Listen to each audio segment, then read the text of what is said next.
In 1644, the Manchus took over China and the Qing dynasty began.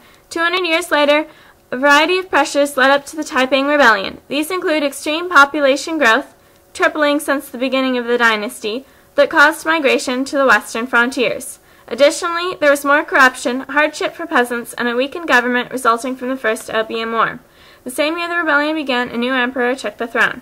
The rebellion started with one man, Hong Xiuquan, who was among the ethnic group of migrants. In 1837, he had a vision from which he concluded a few years later that he was Jesus' younger brother, sent to destroy the Manchu demons who were causing people to stray from the true Christian God. In 1840, he began his rampage, destroying Confucian shrines. Though Hong Xiuquan was important, two things were what drew people to his Christian cause: nationalism — people of China resented the Manchus for taking over — and equality, especially for peasants and migrants. By 1850, Hong Xiuquan was gathering hordes of followers called Taiping rebels for his cause. Though the Qing response was initially slow when he declared himself the heavenly ruler of a heavenly state, Taiping Tianguo, they sent an army to dispel the rebels. What happened instead was 20,000 Taiping mobilizing to battle the troops successfully. After this victory in Guangdong, the rebellion had begun. Soon, an army forced them out of their base camp, and they began marching toward resources, capturing cities as they went. In 1853, they went down the Yangtze to the city of Nanjing, that was labeled on the map as Nanking, which became the Taiping capital. In Nanjing, they made social and religious reforms, including requiring people to practice Christianity, segregating the sexes, and forcing women out of their foot bindings. However, they also sabotaged equality. Initially, they broke the code of conduct, looting and murdering. Then they created new elites who wore crowns and silks and all but forgot their actual jobs of running the rebellion.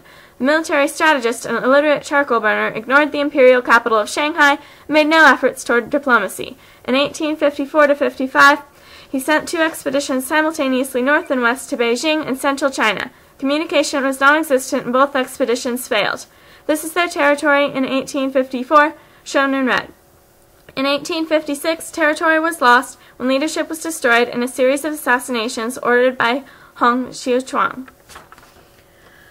Meanwhile, the Qing were fending off multiple other rebellions and beginning to fight the Anglo-French in the Second Opium War. In 1860, that war ended in a treaty with the Anglo-French to gain their support. In response, the Anglo-French agreed to defend against the Taiping downstream near Shanghai, while regional armies, especially the Hunan army commanded by Zhang Guofan, who was given absolute power, took over upstream on the Yangtze.